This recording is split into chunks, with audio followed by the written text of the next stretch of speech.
Jobs on the Hill people networking thing, it just kind of kicks in. Yeah. It's an automatic, like a thing that's got to happen. Yeah. I bet you they're going to talk about that. It's model networking. Thanks for coming. We're going to get started. I'm Jim Amspatcher. I'm one of the 4 career counselors at the Career Lab. Thanks very much for coming to the beginning of the CareerCon events this weekend. You're going to get some really great advice and hear some really great experiences from some Brown alumni who were sitting right where you are now and got to do some really interesting things so far and even more to come. As you hear this advice and get these stories, I know you will find it useful, but everybody has their own kind of unique thing they want to do, need to do, or looking for. So at the end of this day, after you've gotten a chance to talk to all these alumni and hear these great stories, consider making an appointment with one of the career counselors, and we can help you take all that advice and make your own plan for where you want to go. Before I let the panelists introduce themselves, I like to make you guys introduce yourselves a little bit, not individually, because that would be kind of mean, because it's early on a Saturday. Why would I do that? But let's just in general. Seniors, juniors, first years and sophomores. All right. Wow. They're on their game. Rad students. We always do that. Don't tell Bev I did that. She'll get really mad at me. Bev is... I have to always remind people that we're grad students. Thank you very much for coming. Really appreciate it. When we say jobs on the Hill, and I am going to ask a couple of folks to just, if they're willing to just kind of speak up. When we say jobs on the Hill, or when you saw the title for this panel, what were you thinking? Was it, well, let me just ask you, what kind of jobs were you thinking about, or what kind of jobs were you hoping to hear about? Especially for the seniors, people who put their hands up for seniors, because I'm thinking you're thinking pretty hard about this.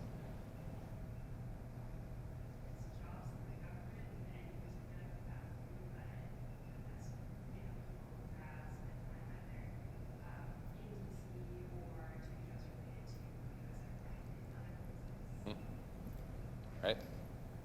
Any other variations on that? How many are sure or are, you can't go all the way to sure. How many are more than 50% sure they want to at least try to pursue a job on the Hill as a starting point after graduation right now? All right, good chunk. And how many have done internships, volunteer kind of work on the Hill already? Who you with? Oh, not on the Hill, but I was with Senator Reed last semester. Oh, All great. right. Oh, awesome. Well, Rhode Island or? Jack Reed, right? Okay. Yeah. Okay. Yeah. Happens all the time. I was at the TNC for a bit, and then with Congressman Boston Schultz in her office. Oh, great. Awesome. Right on. Others? And then I've already sent the panelists a bunch of questions, and the panelists have already been talking about other things that they want to talk about, both last night and this morning. Key questions you were hoping to get answered today. Because the next thing I'm going to have them do is introduce themselves and tell a little bit about their story. So if they know a few of your key questions, they may be able to weave those answers in when they're telling about how they got from Brown to where they are currently. So what are some things you were hoping to learn?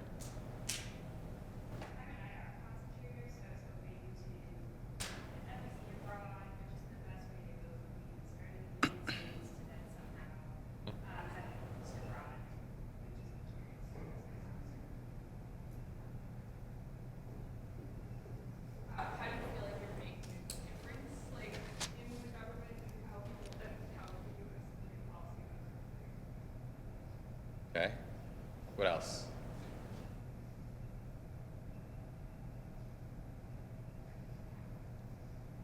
Also, just how you feel it. Like a brochure kind of question, but how you feel that your time at Brown influenced or helped you.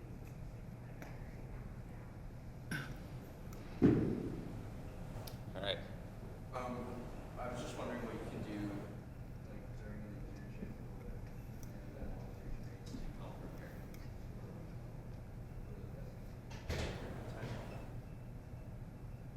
All right. So I'm going to have you guys start introducing yourselves, and we'll start right here. When I sent out the prompt, I was talking about, 3 to 5 minutes, a little bit about how you got from Brown to where you are, and and with at least a couple of these questions, maybe weaving in a couple of the things you did at Brown that helped you get there, and that could include internships or academic work. And if you want to go the other way, things that didn't help at all, maybe you wish you hadn't done and you guys can avoid, that would be great. So why don't you start us off? Hi. Great. Hi, I'm Will Cunningham, class of 07. Good morning. I will tell you, it's really, really odd to be in this seat because I remember coming to one of these panels when I was in undergrad and talking and listening to people and thinking, oh my God, they're so old. And I'm now one of those really old people now, so it's really, really weird. But I was just one of those oddballs who I came into Brown thinking, oh, I want to major in political science, and I actually ended up concentrating in political science. And I know that's not a typical path. People kind of come here, explore, and change as they grow. But I kind of stayed in my path and continued to grow in that path. I discovered a program called Teach for America, which I didn't know about when I got here. But I was fairly involved in the TWC, which has now changed its name. And some of the people I most admired who were doing work in that building got into Teach for America, and I sort of researched it and really, really started to believe in the mission, and applied and taught in Houston for 2 years. So I taught middle school social studies, 6th and 8th grade my first year, and 8th grade the second year. And it's so funny because looking back, I think, where I ended up seems to make logical sense in retrospect, but there was really no plan. I now do education policy on the Hill, and you would think, to Teach for America, went to law school, and now ed policies is clearly, perfectly thought out. It was not. So it's okay to do things as they come along, don't rule out opportunities, and eventually, as other doors open for you, you'll start to see how and navigate your past experiences and how they'll relate to your future desires. After teaching for 2 years, I decided to stay in Texas, and I'm from New Jersey originally, so moving to Texas is not, and living there for 5.5 years is not anything anyone from New Jersey ever thinks they're going to do. Especially, and it was eye-opening because Jersey was great, Brown was fantastic, and then you go to Texas. And I remember when I was assigned my region in Houston, and I was just like, wow, tumbleweeds and rodeos, it's gonna be really fun. But it was so much more than that, and it was kind of eye-opening to me because it taught me to sort of really be incredibly open-minded to new experiences. And I had a great time in Houston, and I enjoyed Houston so much I stayed in Texas for law school and went to UT Austin and had an amazing time there. Killer piece of advice: law school is as miserable as people say, so you pick a city that is going to be awesome and you can find an escape. And Austin was definitely that. It's a great town. If you're going to do law school, do it in a great city like Austin, not like Ithaca or Cornell or something like that. I finished law school. I worked on the Obama campaign in 2012. I had a really good friend of mine from high school who had worked in the Obama campaign in 2008 in Indiana, and I just graduated, and I kind of concentrated in sort of soft legal skills.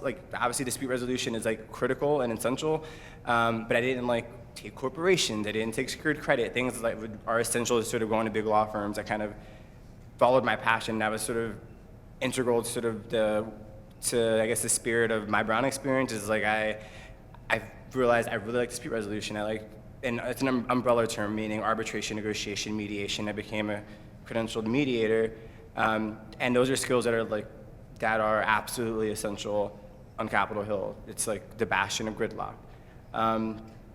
So I worked in Ohio. My friend asked me to come work for her, and then she convinced me to move to DC after that.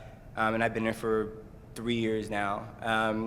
And I think probably the chief skill getting to DC, right now I moved to DC without a job. So it just you just got to be scrappy. And so it's kind of just you get that Brown brochure as a first year, and you are sort of looking at, you have this world of opportunity, and you take all these courses, and you're trying to figure out your own path. And I kind of, that process replicates itself several times in your life. And so sort of choosing this school and sort of navigating your way here just prepares you to do it throughout your life. It doesn't, I hate to tell you, it doesn't get any easier. But you'll be better equipped for those things when they occur in your life. And Brown helps you get there.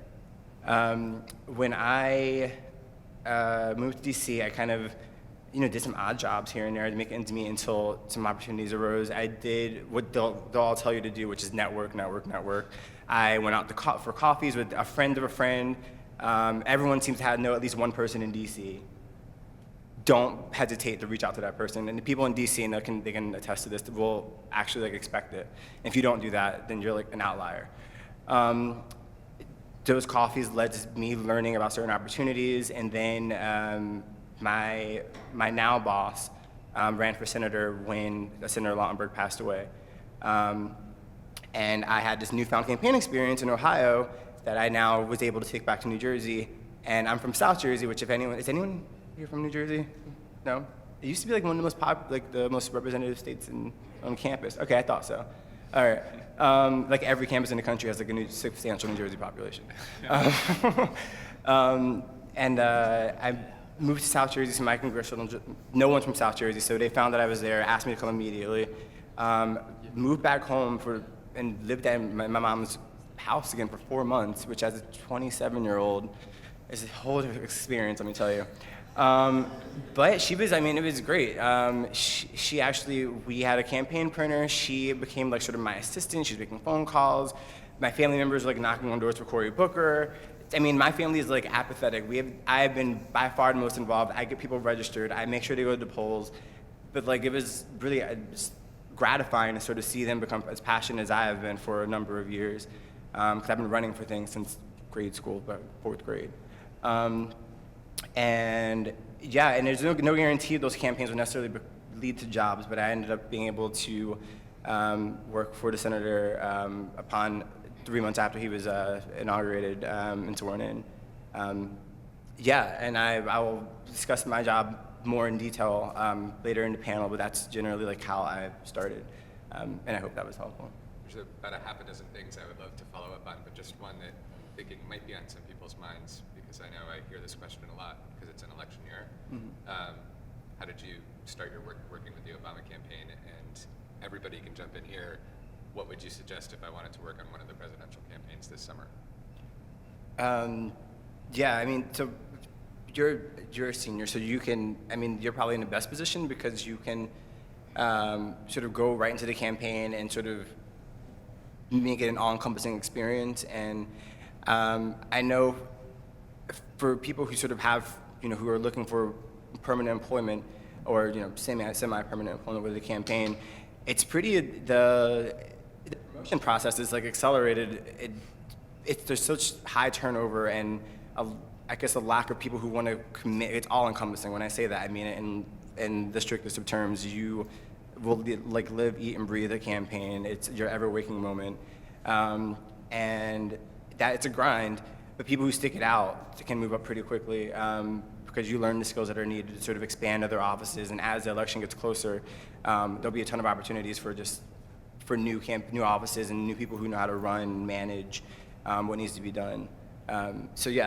If it doesn't always work out, you work for the member after they win, but it does get you a leg in for sure, and you make contacts that will get you other opportunities at least. Any other advice for if I want to work on a presidential campaign this summer? Can everybody hear me without the mic? Okay. So I actually am a firm believer in the power of working local in campaigns. And if you started a presidential campaign now, so we're how many months out? 8 months out? It's going to be, the kind of work that you're going to be doing might be a little bit less substantive than the kind of work where if you were to go at a mayoral level or a city council member, you can actually go and be one person who can do a lot of really interesting stuff. Whereas the presidential campaigns, a lot of them are, and you can speak to this more, I've never worked a campaign, so I'm just going from what I've heard people say. But I think with a presidential campaign, a lot of the stuff that's happening is very important now.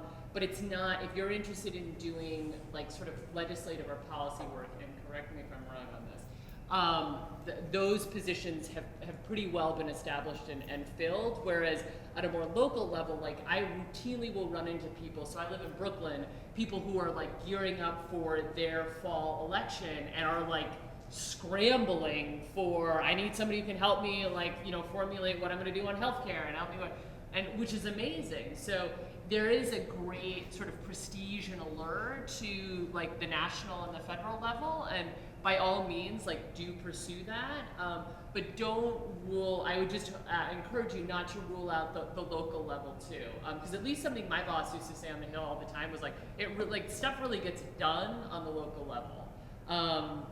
Like the federal level does a lot of other things, and we'll talk more about that later. But I would just encourage you, if you are interested in doing campaign work, to like be a generous fisherman or woman and cast out a broad net in terms of the like federal, state, local tiers that you're looking at.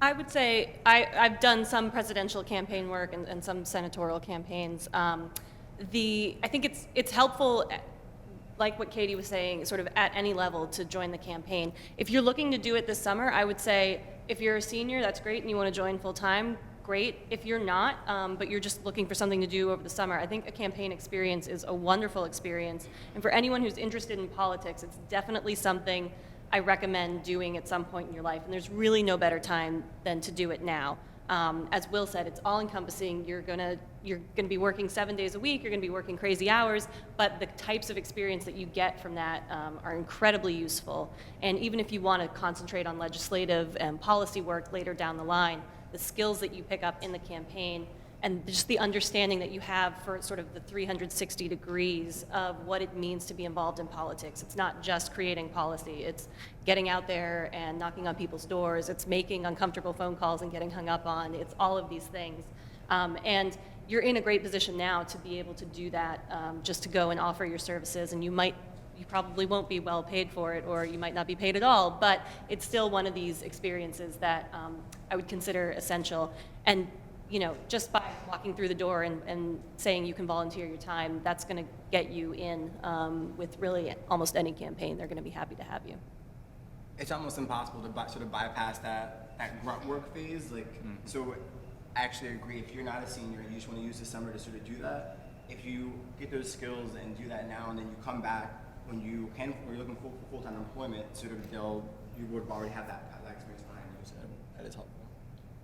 Also, if you're not a senior now, you know, the presidential campaign only comes around once every 4 years. So, like, don't wait. Just do it. Yeah, I would just second everything that's already been said. I think working a local race is good. You know, like Christina said, you're probably not going to be paid a lot, if at all. So, you know, it's always easier to do something close to where you're living or where your home is. And, you know, a lot of folks come in through campaign work. A lot of folks come in through internships. And doing that kind of grunt work, showing that you're willing to put in the hours, is kind of a currency that you can then use later. All right. Great. Okay. So my name's Christina Tsafoulias. I currently work at the Embassy of Switzerland, but I used to work on Capitol Hill before that. I worked for a congressman from Massachusetts for a little over 7 years, and was able to enjoy my time on Capitol Hill immensely. But to dial it back to when I was here at Brown, I was actually an IR concentrator, so this speaks to what you're interested in. A little bit like Will, I came in and I knew that I wanted to concentrate in international relations. It was just something that I had that drive, I was interested in it, I came here and I did it. I ended up doing a double concentration also in modern European history. And while I was here at Brown, I engaged in sort of all of the normal campus activities. I was really involved in Brown Student Radio, which was a lot of fun, and was kind of interesting from a communication standpoint. I didn't have any sort of communication background, but figuring out how to come across well on the radio was, I'd like to think, a skill that helped me later in life. But I had been interested in politics definitely since high school, was involved in some political issues in high school, and then when I came to Brown, that was very interesting to me as well, and you kind of have an opportunity to play around in that sandbox at a much greater level in college than you do necessarily in high school. So I had done some stuff with the College Democrats here. I never got super involved in that group, but did some political volunteering while I was here at Brown. So I graduated in 2004, and so during sort of the fall of '03 and spring of '04, my senior year, the presidential campaign was going back then as well. And so I got very involved with a group here on campus that supported John Kerry for president.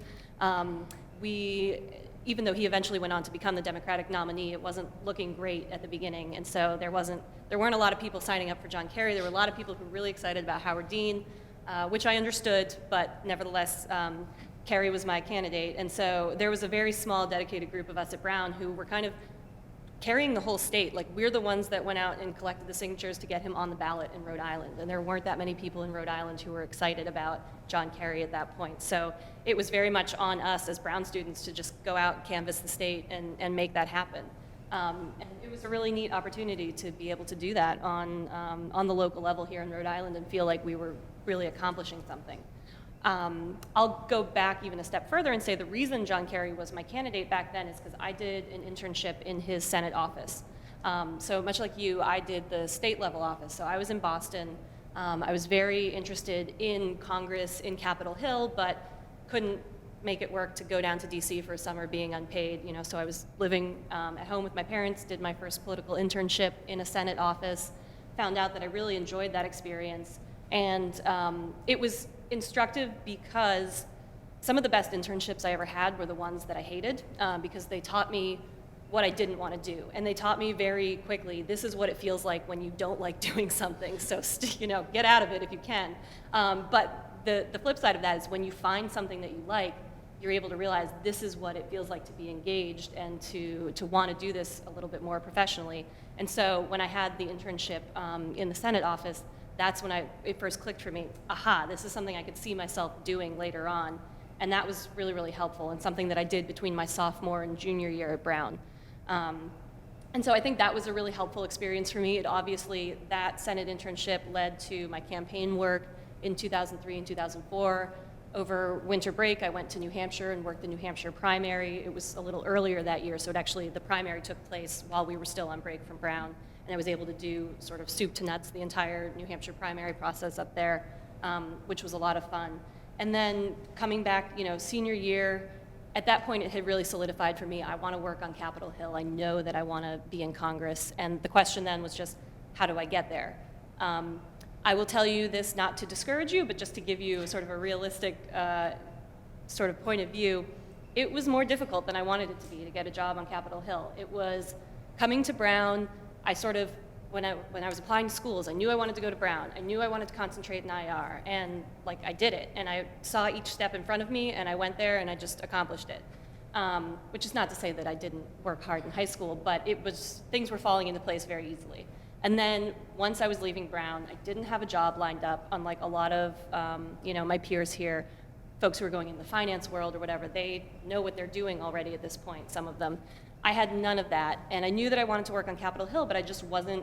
It was really, you can't get a job very far in advance on Capitol Hill. You can't lock it down in March and go start there in August or something. It's like they interview you and they want you to start immediately.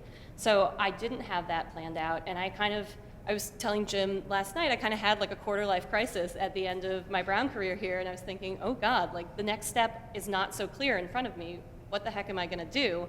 So I kind of struggled for a little bit after graduating, and I was living with my parents in Boston and went back to John Kerry's office and was interning there and was on staff there as well during the rest of the presidential campaign.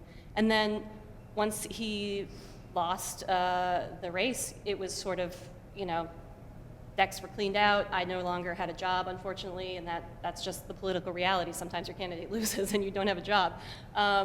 But then I needed to figure out, how am I going to get down to DC? How am I going to make this Capitol Hill thing work for myself? So I took a job at a nonprofit in DC that did some policy work that I was kind of interested in, just to be able to get down to DC, to get started there. And just kind of through the typical shoe leather stuff, was working on getting my foot in the door in Congress. And so I did a lot of what Will said. Informational interviews with people is incredibly helpful. Use the Brown Network, because alumni networks are very, very helpful. And a lot of people on Capitol Hill specifically, they're very used to doing informational interviews. They understand why you want to talk to them about their experiences. But if there's a Brown connection, why not use it? Because people are going to know what you went through as an undergrad. They're going to relate to that, and they're going to know the skill set that you bring as a Brown grad.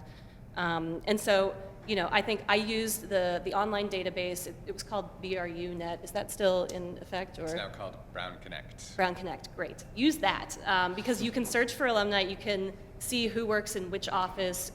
You know, it's incredibly useful. And I just kind of cold contacted people out of that database, and they were all very, very welcoming to me and kind of let me walk in through their door. And then, you know, you have the informational interview, and then you ask, who else do you know that I should talk to? You know, who do you think I should connect with? And those are very, very useful things to do. And it kind of, you know, you just put yourself into it, and you, and eventually doors are going to open once you work hard at it and put yourself in a position to be able to seize opportunities when they come to you. It might not be as quickly as you want it to, but it will happen, and then it's all about being prepared to seize that opportunity when it comes by. So what was the time frame moving down to DC to work for the nonprofit before? Yeah. So I graduated in '04, moved to DC, I guess it was March of 2005. So I had been sort of kicking around Boston doing presidential campaign and Senate work. March of '05, moved down to DC, and then March of 2006 is when I started on Capitol Hill. So I was at a nonprofit for a year. I got a good sense for what DC, the city, felt like, and I got a good sense for how I needed to make that next step from the nonprofit to Capitol Hill and put myself in a good position just by being down there in DC, being accessible, and really just kind of went on job interview after job interview. It's a little bit, we were talking about this last night, it's a little bit like dating. You go on a ton of bad dates before you find the person that you actually want to be dating. And, you know, job interviews are the same thing. You just got to practice at it and accept that some of them are not going to go your way, but eventually it's going to heighten your skills for when you do get into that right office for the right fit, and suddenly things are clicking, and you know what that feels like. I'll stop there. But I'm happy to talk about any element of that later. Excellent.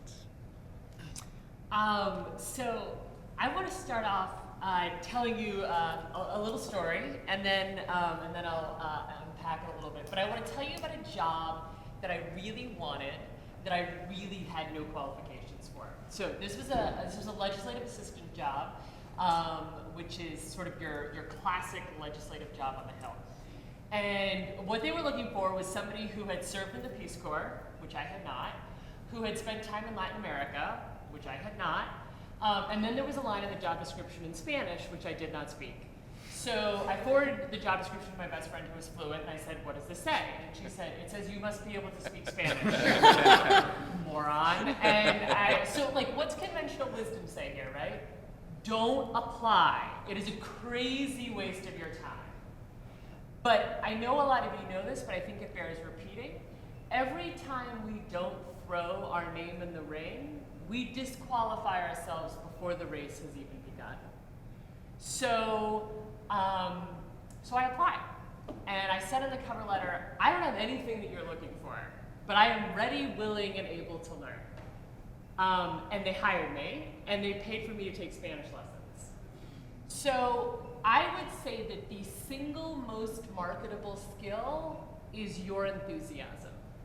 And the best thing that you can do here at Brown are the things that you love to do. Because anybody can learn the data, you can learn the facts, you can learn the figures, right? Like, my office knew, like, we give her a copy of Politico and we like send her over to, the Congressional Research Service. She can learn up about the Peace Corps. She can learn up about Latin America. But your passion and your enthusiasm are much harder to learn up. They are points within you that you access by doing the things that matter to you. And when you work in a place like Congress, when your email address ends in .gov, you better be doing stuff that matters to you because it touches other people's lives. So anyway, let's back up. So I came to DC. I had done some work in India. I co-founded a school there. I realized I'd become an expert at knowing what it was like to need help from the government. No idea how the government allocated aid. So I wanted to come to DC and see how they were like slicing, dicing, and cooking up policy because it made no sense to me, none whatsoever. And I had a lot of conversations, including I talked to Christina. who was so wonderful. I vividly remember that conversation. I do too. And I had this really ho-hum cup of coffee at Oban Pan at Union Station with a fellow named Mike Zamor. And it was not ho-hum because Mike Zamor was ho-hum. Mike Zamor was a wonderful person. It was ho-hum.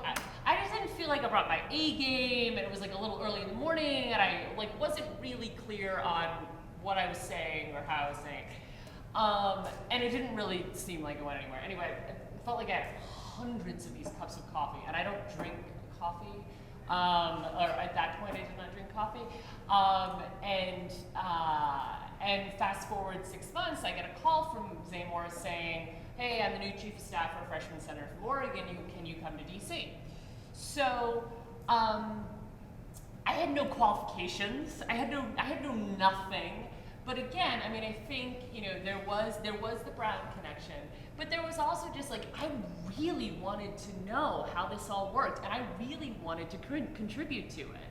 And that is a powerful selling point, I guess, for lack of a better word. So I wound up working in the senator's office for a little while, and I really wanted to work in foreign affairs. And so then I applied for this job I had no business applying for, got it, worked my way up to being a senior foreign policy advisor there. I don't work in Congress anymore. I left about 9 months ago, and I'm happy to talk about that transition as well.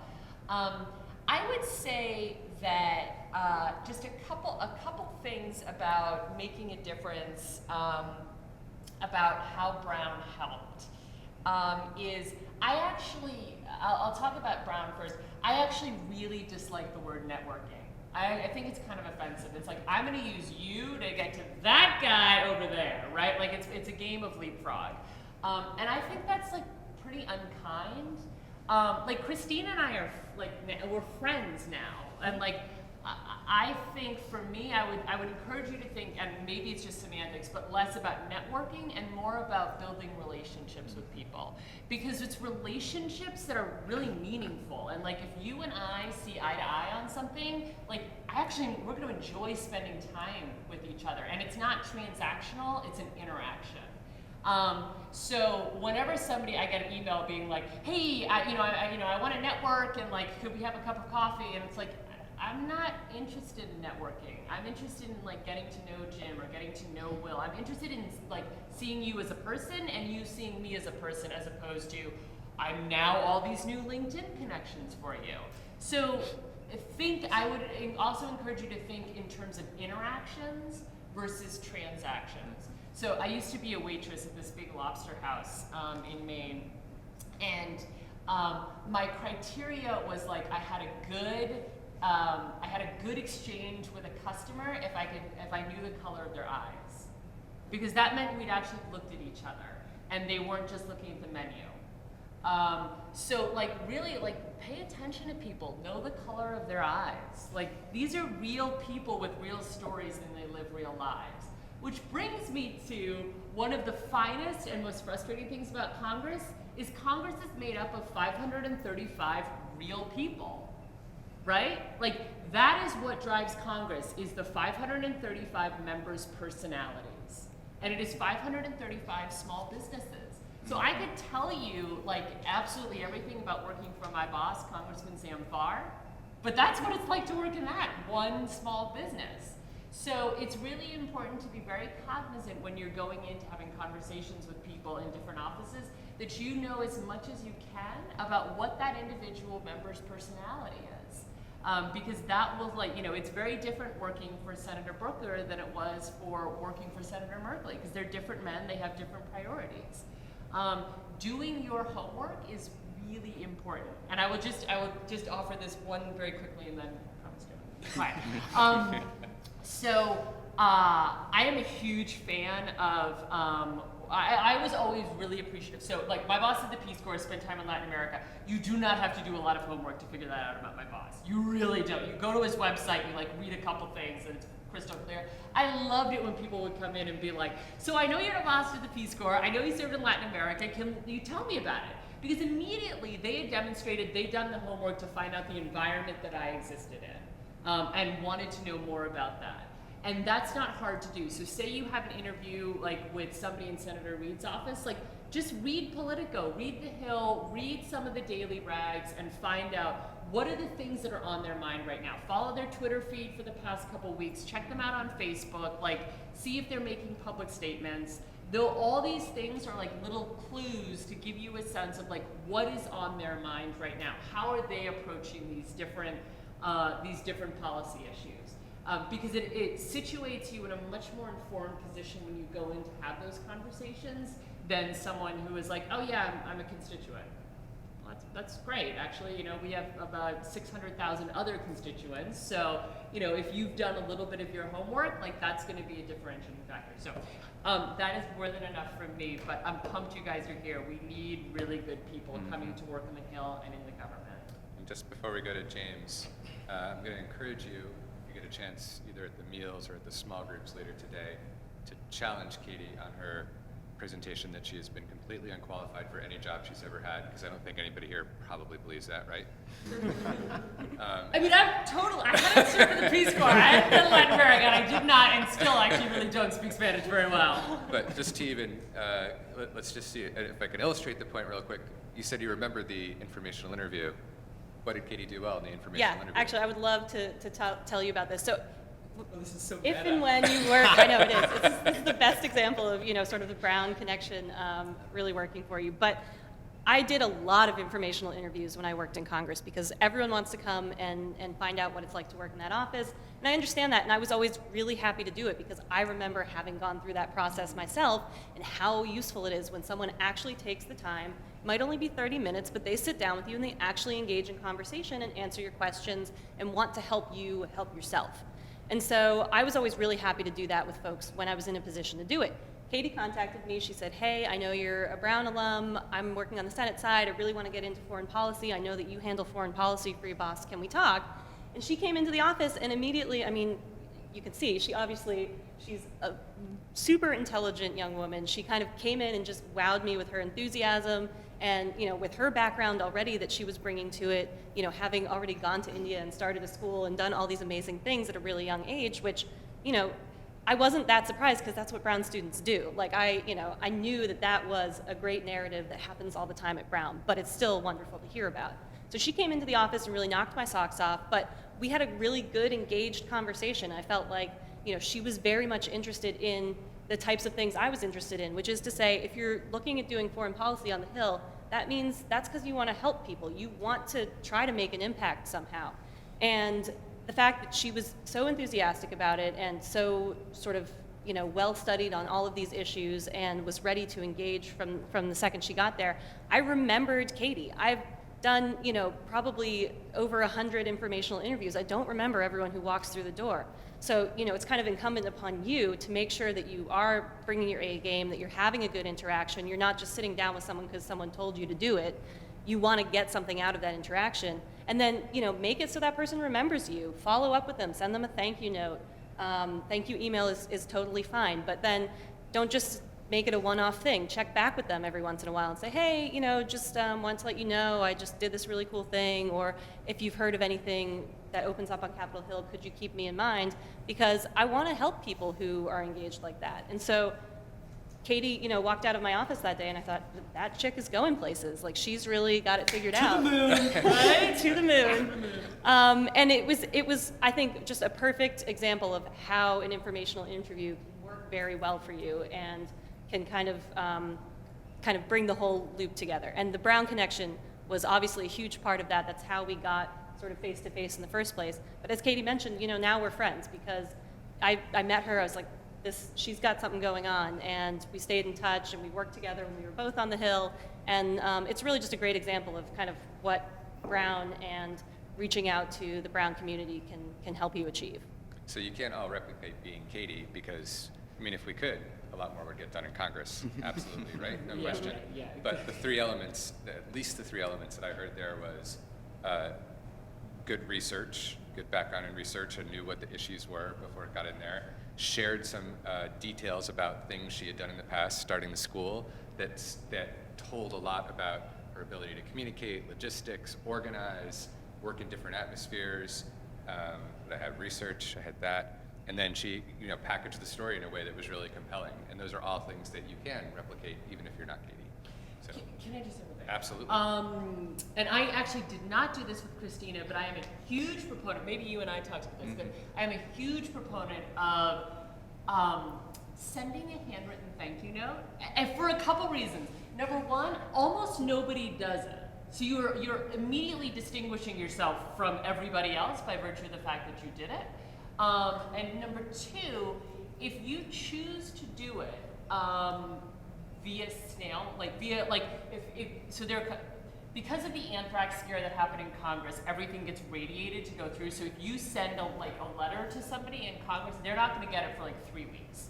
That actually works to your advantage if you want to just do a friendly point of contact with someone 3 weeks after an informational interview. Is they're going to go, oh yeah, that's right, I had a great conversation with Tori or whomever, and oh, that's really cool. Because job description and job opportunities come up all the time on the Hill, and for me, I would forward them to people who are top of mind. Now, if you were exceptional, I'm going to remember you, but I would do a lot of these informational interviews. So that is another way of just having a warm point of contact with somebody. If you are going to do that, I would definitely recommend sending an email thank you the next day, being hey, official thank you is coming via snail mail, but had to send a time you over note of thanks. Really appreciated your time. But just keep that in mind, and then I would tell people about that. So I got so many handwritten thank you notes, which I loved, and it's always great getting mail. But that's just another way of sort of setting yourself aside, setting yourself apart from the vast majority of people that are doing these informational interviews. Sorry, Jim. Cool.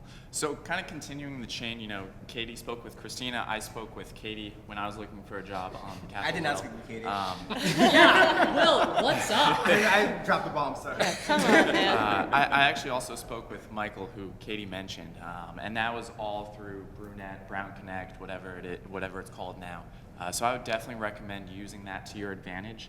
And I think kind of the number one thing I want to emphasize is really what Katie spoke about, is that it's relational, it's not transactional.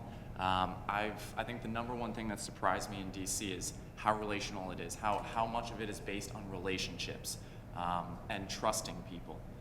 When you go to do an informational with someone, when you're talking to someone, listen to them. It is, and I do this myself, it's shocking how many times I'll meet someone, look at them, introduce myself, 5 seconds later, I don't remember their name because I wasn't listening. So you always have to be listening to people, and people notice, and it makes a difference. Let me just quickly back up and say, my name is James, graduated 2014, working for Congresswoman Slaughter right now. She represents Rochester, New York. Is anybody from Rochester? Yes? Very nice, very nice. And you guys are all way ahead of where I was at your point. Are there any science majors in the room? Okay, so I studied chemistry. So I studied chemistry at Brown, chemical biology. I loved it. And I only really started to think about going to Capitol Hill when I realized I hate doing research. It is boring. It is too slow for me. I did a lot of research. I did research at Brown, and I realized it just wasn't for me. I was from the Maryland area, had always been interested in policy, politics, and so I was like, well, why not try and graduate and go do something in DC? And I had always been interested in Congress. So the first thing I did was I got an internship in Congressman Cicilline's office during my spring semester of senior year. Did that, actually worked with Elena back there. And that was just kind of a great introduction to, how does a Hill office, a district office work? Because it is kind of its own little world in some ways. So did that, went down to DC after graduating, did not have a job, which is okay. I think like Christina said, a lot of these places hire really quickly, so you can't apply for something 6 months in advance because that's just not how it works, right? You're gonna have to apply 3 weeks in advance, and they're gonna hire you and say, can you start tomorrow? And you're gonna need to say yes. So went down, took an internship in DC for a Pennsylvania member. And again, that was just through doing the informational. And she said, hey, I don't have a job to offer you, but if you want to do an internship, like, why don't you do it in our office? And I was like, yeah, absolutely, that sounds great. So did that, interned for about 2 months, again, the summer after I graduated, and then I got lucky enough to be hired in the office I'm currently in. I've been there for the last year and a half. And again, you know, follow up with people, doing informational with them, ping them again, just let them know how you're doing. You know, again, it's a relationship. You want to put time into that. So more points of contact aren't annoying, it's not bad, you know, that's a positive thing. And be interested in what they have to say, you know, whether it's you want to learn about foreign policy or you want to learn about science on the Hill, whatever it is, have kind of that hook that you're looking to talk with someone about. I think that also goes a long way. And so I'm happy to talk with you guys about, you know, whether it's the specifics of the job hunt or kind of larger things. You know, do you feel like you're making a difference? Really, whatever you guys want to learn more about. And before we, yes, please, you go first. Yeah. To the point about building relationships, like as they were speaking, I realized I've sort of had this anecdote that I really needed to share. So the mixture of passion and sort of building those relationships is really important because it's not always networking that will sort of give you the opportunity. It is actually that. And whenever I was unemployed in DC before I started working on the Hill, I was a former teacher. So like I wanted to be productive during the day. So obviously work out instead of just sitting at home watching TV. I was like, what can I do? So I started tutoring in a museum in my neighborhood, and eventually what happened is I was still doing all these informational coffees, and I hadn't even worked in a campaign, but what eventually got me to interview in Senator Booker's office was the executive director of that museum, and I had no idea when all the volunteering I was doing, the executive director of that museum was best friends with like the person who was hired to be Booker's chief of staff. And they recognized my face, they knew I'd worked in a campaign, and they kind of knew my story a little bit, and it sort of unintentional, like I was just building relationships without even really trying to network, and I was using all my spare time to do the coffees, really intentional, talking to people, learning their stories, and the person who ended up helping me was the person I was volunteering and tutoring for. So like and that's also like how DC is just like all this cross-sectional overlapping interest in relationships. You really can't take it for granted, and you kind of find some like gems when you're not looking for them. What museum is that? 826 DC, the Museum of Natural. Oh, Yeah. Right on. Yeah, right in Columbia Heights. So everybody, tutor there. But, No, wait, can I add, all right, sorry, do you mind if I add something to that? Go ahead. So, I really want to underscore how relational DC is. Like, DC is actually a really small town. Like, yes, there are like 600,000 people that live there, but like, everybody knows everybody. Like, everybody's up in everybody else's business. And you'll kind of, like, I would always sort of be amazed at, like, what people would tell me about me. Like, wait, whoa, like, how did you know that? Like, because people pay attention, and there's a real currency to that. So for me, what I take from that is it is so important to be kind to people. And like, yeah, because we're people and everybody deserves to be kind, and also because you have no idea who you're interacting with in the front desk, who is going to end up running the show like 2 years later. The number of people who start off as interns and end up as like chiefs of staff or like policy directors or whatever is really high. So be kind to everybody, one, because you have no idea like where they're gonna land, but two, because they're people and they deserve to be like treated well. And the number of people that don't treat interns and folks who really run DC well is appalling. And you don't need to buy into that. That's a terrible thing to do.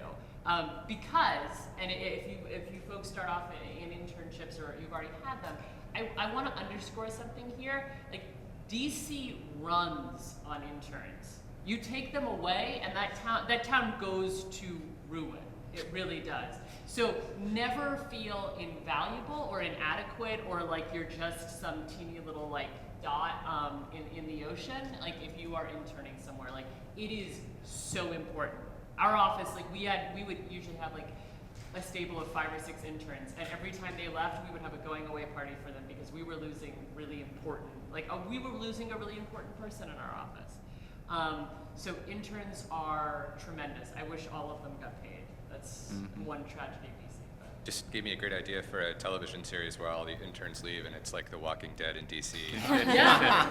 Oh yeah. I mean, there are these like little lag times where it's like it's in between semesters or whatever, where offices are like, you'll get these emails being like, "Can anybody spare some interns? We have none. And we just need like we need people to collect signatures for a letter." So, interns awesome. And speaking of that intern, just before I turn it over to you guys for questions, two things, James, on your story. So how did you get, as a science concentrator, you walked into Cicilline's office and said, "Oh, you should hire a science concentrator as an intern." Why? How did that work? Can you tell me a little bit more about how you managed that? Yeah, I mean, it was kind of like Katie said, right? I had no business applying for that internship. It did not make any sense. But I think, and even now, when I'm talking with people, when I'm having a meeting with someone, they're like, "Oh, what'd you study in college?" I'm like, "Chemistry." And they, they would never guess it. They would always think, American history or poli-sci or something like that. I think, one, I said, look, I'm a fast learner, so I might not, I don't know what I don't know, but I can learn it. I promise you that. I'm willing to work really hard, harder than anyone else you're going to hire. So I think that was also helpful.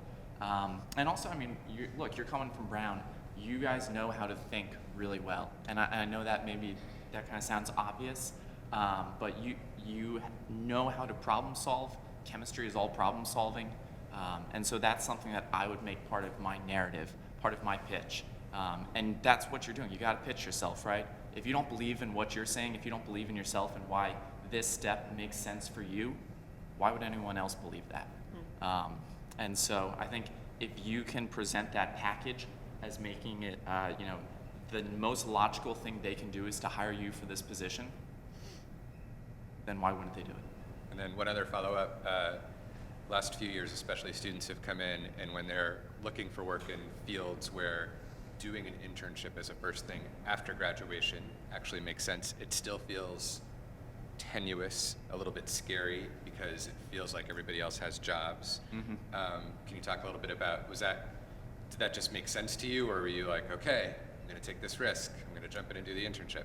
Yeah, I mean, one, I just want to emphasize, I was extremely fortunate.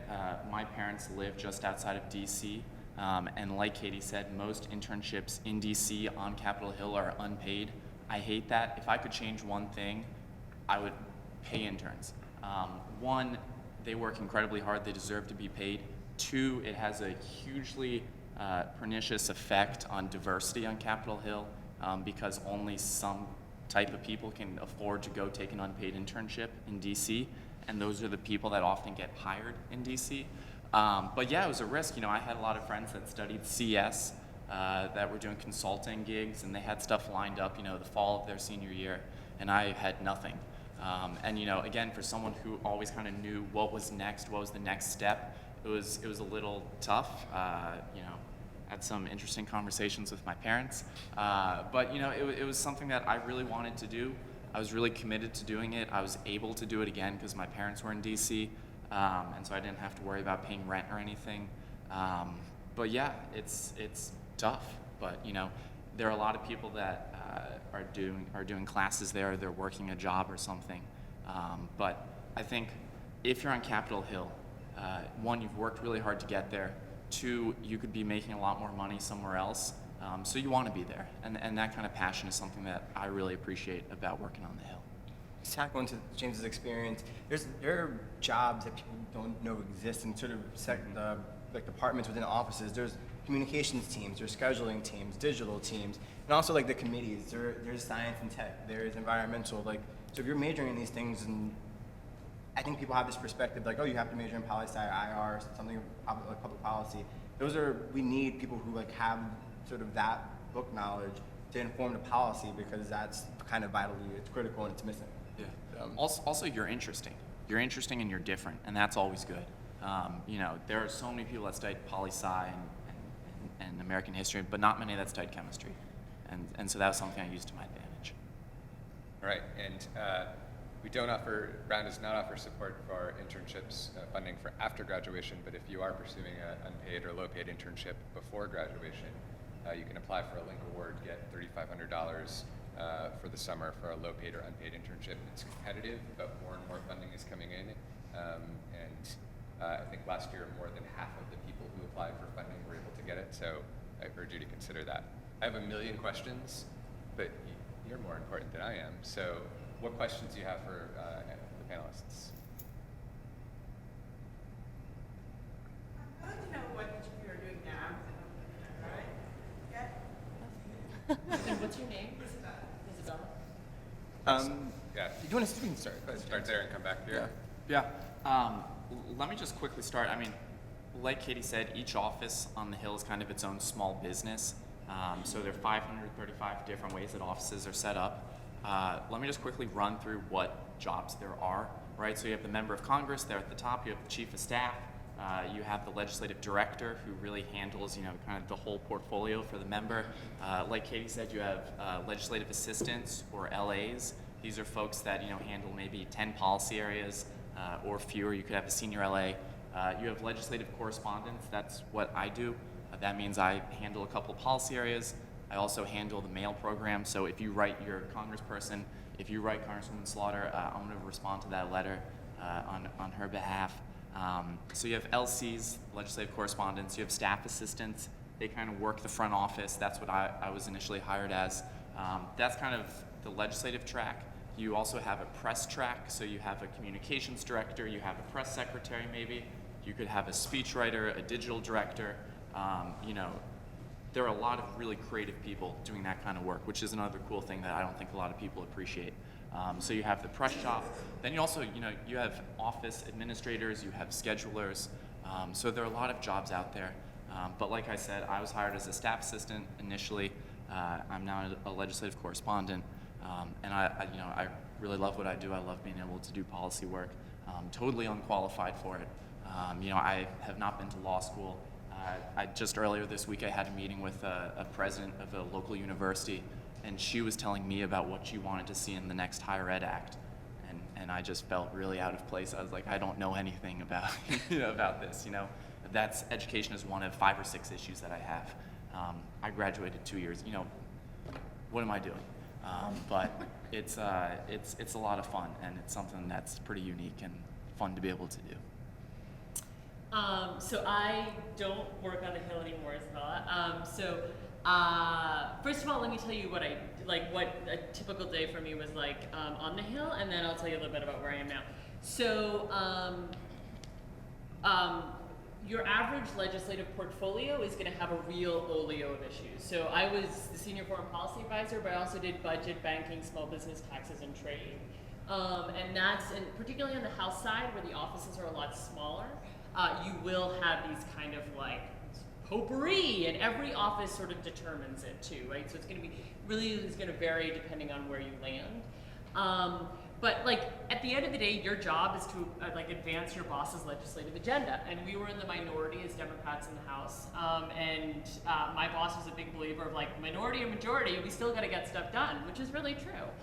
So I was always looking for creative ways to like take his objectives like across the finish line. And if I would say like if you are a creative person, the Hill is a really interesting place to be. Because especially if you don't control, the major tool that you have at your disposal is like the legislative calendar and getting legislation on the calendar. I'm sure you guys are aware Congress is not passing a lot of legislation, so then there have to be other ways to get stuff done. So I was always thinking about like how can we get stuff done. So in the course of a typical day, I would meet with multiple people about this. So you meet with people from like the embassy. I always love to bring Christina in so we can talk about that. Meet with people from the embassy, from the administration, so State Department, USAID, or any of the other agencies. Meet with interest groups, so a lot of advocacy groups and nonprofits and think tanks if I needed to sort of beef up on an issue. And then always, the entire schedule revolves around your boss and what he or she needs, and if you're staffing them with meetings. So there's no 2 days are the same. It's wild. And things can change on a dime. It's so great. It's so bizarre.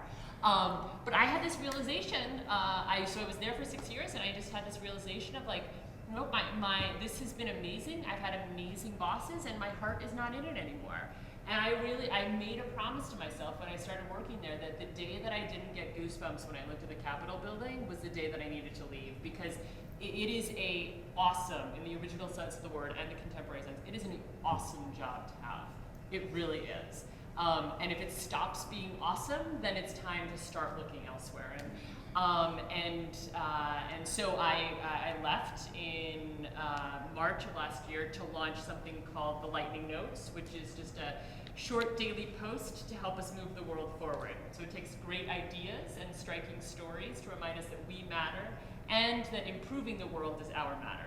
So if I do my job right, you can read it in 60 seconds at the top of your day and just leave a little upward inflection. Because at the end of the day, there are a million ways that we can move the world forward, and policy is a really important way. And so that's what I did for 6 years, and now I'm trying something else. And they should all subscribe to Lightning Notes. of course. Yes, yes, and come find me afterwards. I can tell you all about it. So I now work at the Embassy of Switzerland. So I was on the Hill, like I said, for a little over 7 years.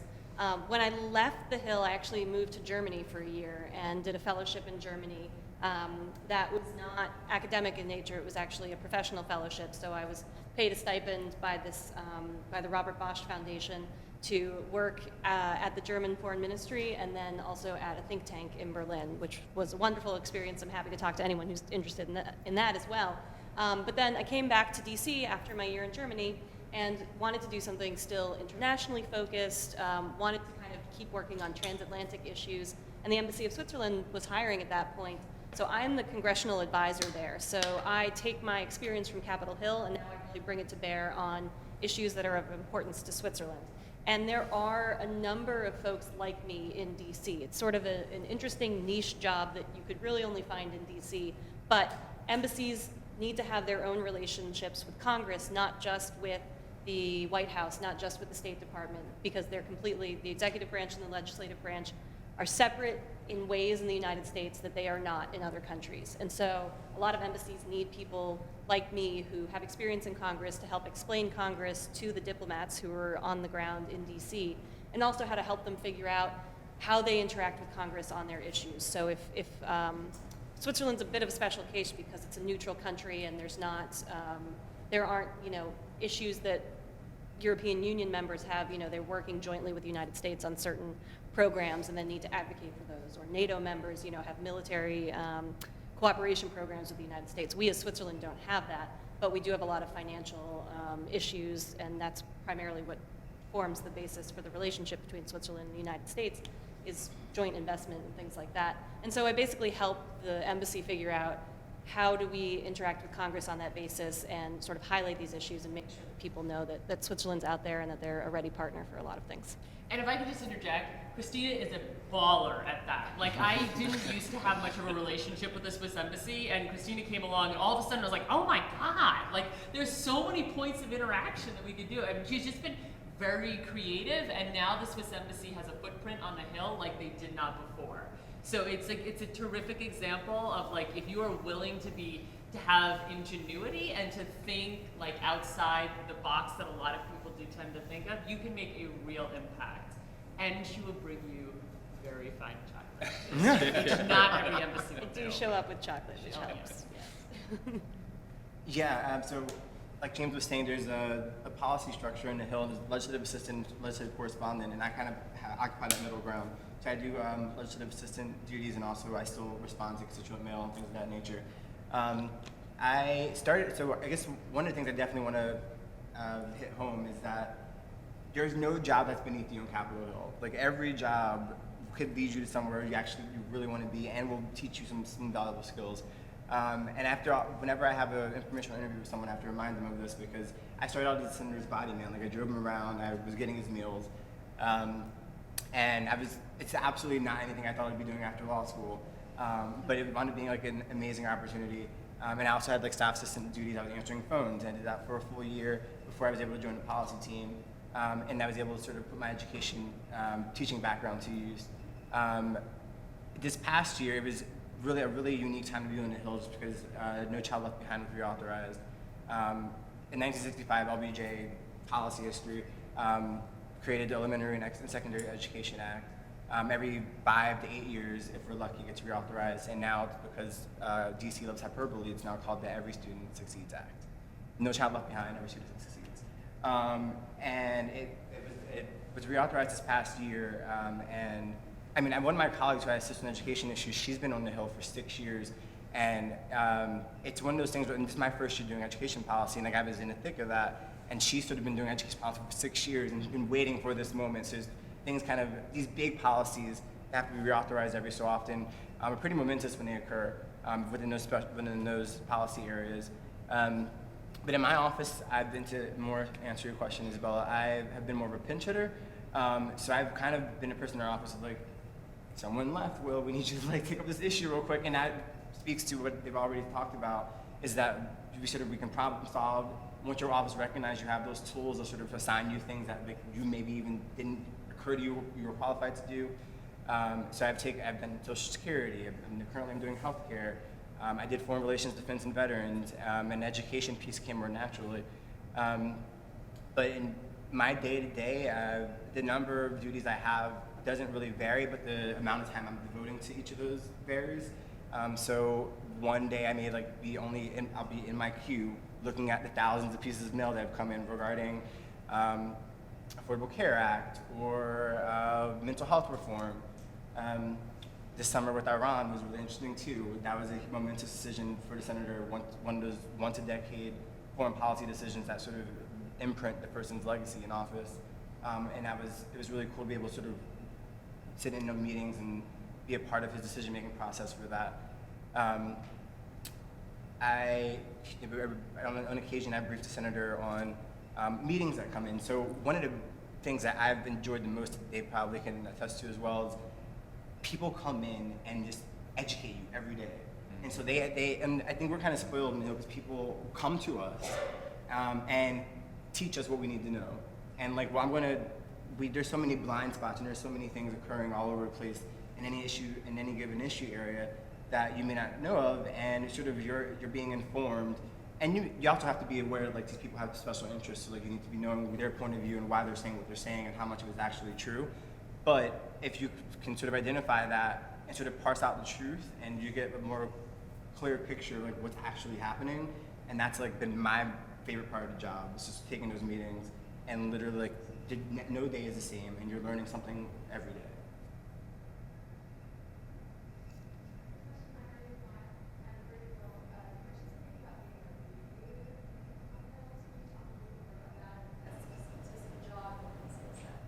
Yeah, and is there anybody here who works with the Brown University Mediation Project?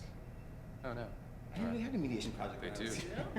That's awesome. That's awesome. Yeah, so I did a mediation clinic in law school, and which is really funny because I kind of specialized in divorce and custody mediation.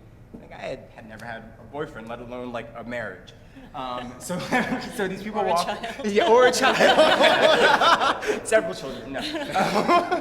So these people walk in, and I think I was 25 at the time, and they walk in and like, what was the most gratifying part about that job was people would walk in at like one of like a crossroads of their life, incredibly stressed out, problems that have persisted in their lives for years leading up to this point when they come in looking for a resolution.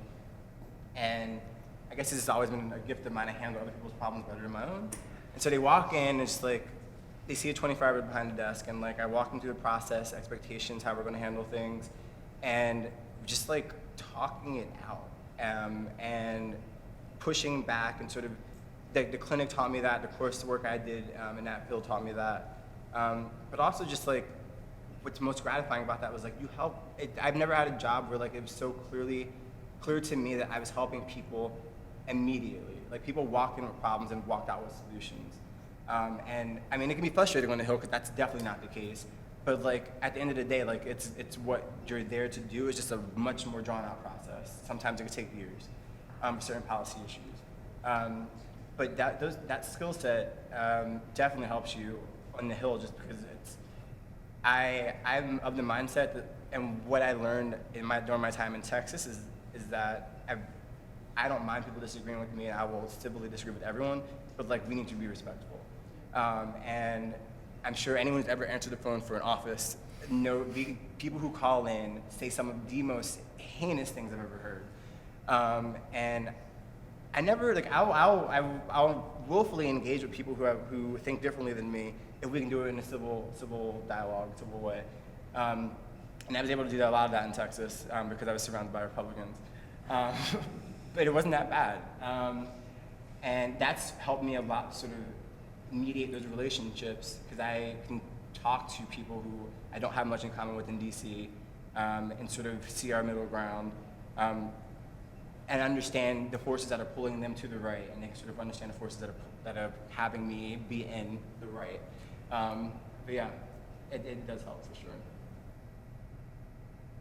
Other questions? Hey. Katie, I just wanted to know, what learning experiences did you take from the Hill that informed your job, your career? That's a good question, Tanisha. I would say one thing in particular that comes to mind, and it builds off of something Will was saying, is the most effective people on the Hill, or really to work with in government in general, were people that were empathetic to the positions that they didn't agree with. Right? Like, so it's people who made an effort to understand where somebody on the other side of the table was coming from. Like those were the folks that were at least that I dealt with, that were the most consistently effective at moving things across the finish line. Because inevitably with any one issue, you have so many different stakeholders at so many different ends of the continuum, and there's so much frustration at like, oh my God, I don't understand why they're doing this. They're like we're all driving towards the same destination, but they're undermining us left, right, and center.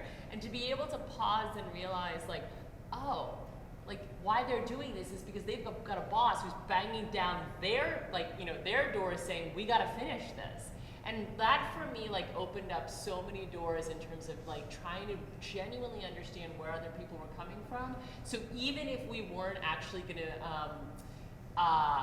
gonna be able to totally see eye to eye on why they were doing what they were doing, I had a little bit more understanding of like why they were being so aggressive and so loud when I really needed them to be so quiet and like under the radar. Like I would oftentimes make phone calls to folks being like, okay, now is the time we need to hear from you. Like rally the troops, come on. Or comparably being like, I need you to be quiet right now. Like you're gonna scare off these other people that we need to bring on board. And I think it helped make me more empathetic. Maybe it opened my heart up a little bit more too. And that's been really helpful to me in the work that I'm doing now, is just remembering like we all, this is an odd thing to say, but I just bought these new glasses from Warby Parker. And I love them. They're great. They really don't fit my face at all, but like I really love them. And part of the reason that I love them, Tanisha, is because I can see the frame in the corner of my eye, and it's this like very immediate reminder of like, I am seeing the world literally through my own frames. And that is not the way that you see the world, and it is not the way that Isabella sees the world, and it is not the way that Jim sees the world.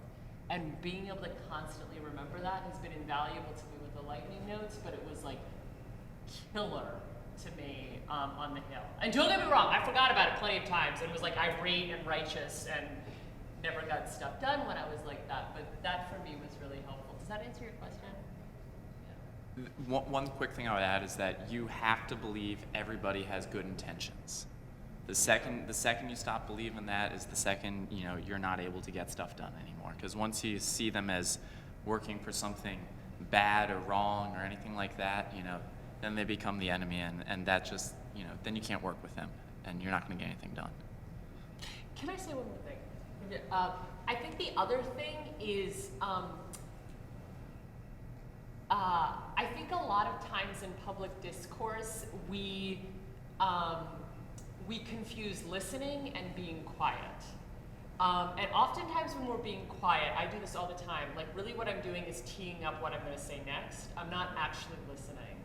And to James's point before, learning to really listen, because people want to be heard.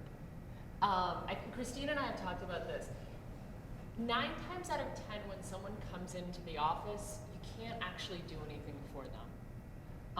Because the legislative tools are not there, or there are just too many competing priorities, it's too expensive, whatever it is. You can't do anything for them. The one thing that you can do, and this is not just in a policy context, this is just in a life context, is listen to them. And that for me was like, there were times where, God, I wanted to move the sun, moon, earth, and stars for somebody, and I couldn't. All I could do was just listen to them and say at the end, I hear you. And I want to do something and I can't. You know, and that usually when people call into the office, that's really what they want, is to be heard. Because a lot of people that call offices are lonely. And so if you can provide that as a service, like that's the greatest human service, I think, that that the Hill can offer to anybody, is like, we hear you. We could do a better job of it, that's for sure. Got time for one last question. I'm Alana. I'm a senior English class tutor with almost no experience in policy, politics, or anything. Great. And I've heard a lot about DC being a sort of insulated culture that's very different than anywhere else you might go after graduation to find a job. And so I'm wondering if you could speak to sort of either the biggest culture shock in DC or advice on navigating it, or I know I've never had an internship in DC and don't know that people expect you to ask to get coffee 5 times a day, not paying transcribers. But other sort of like tips like that you might have that aren't obvious to somebody who hasn't been thrown into getting jobs around. But you all have ones, yeah. Go Oh ahead. yeah, I mean, so one of the things that you're right in that it can be very insular, and people talk about inside the Beltway versus outside the Beltway, and the Beltway is literally a ringed highway that goes around DC, and That's so terrible. whatever happens inside, and it's a horrible highway, like never drive on it if you can help it.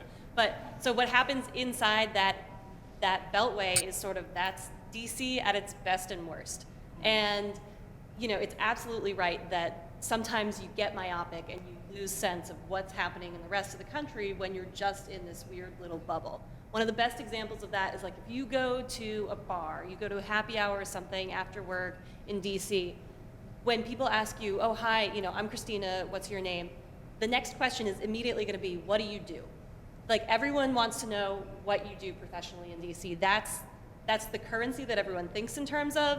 And part of it is kind of cynical. It's like, what do you do? Because how can that help me? How, like, do I know other people that you know? Can you help me, you know, get my next job? Something like that. Sometimes people are just really awkward and don't know what to talk about. That's true too. I mean, there's like a lot of socially awkward people in DC, which is kind of wonderful because it's a great thing about DC is that people are attracted to DC because they want to be there for something. It's not just, you know, they think it's a cool city, which, spoiler alert, it actually is a cool city, and that was one of my favorite discoveries upon moving there. I thought I would live there for about 2 years, get my congressional experience, kind of tick the box and say, cool, now I'm gonna get out and do something else. But I actually fell in love with the city, and there's a lot going on there. But people are there, and it's a wonderful thing. People are there because they want to affect change. And whether they work as part of the government or, you know, there's sort of a burgeoning tech scene there, people are really interested in tech solutions that could actually have an impact. There's a ton of people who work in the nonprofit field. So people are really brought there because of wanting to make that change. But then, you know, part of it is people are very ambitious, and you encounter that, and there's this sort of myopic nature where people tend to, like Katie was saying, you view everything through your own frames. Those frames tend to be similar sometimes for people. I think you definitely don't have a lot of anonymity. What I mean by that is you become an extension of your boss. And so if Isabella, sorry, I picked on you. If Isabella goes and is dancing on a table somewhere and gets kicked out, and someone happens to know her, suddenly it's Senator so-and-so staffer did this. And so you do have to be careful about that because it's really easy to sort of be in a place you don't want to be in your office and reputational-wise. I think I moved to DC from Austin, and I tell people it was a transition just because I loved Austin, and DC and Austin have very little in common.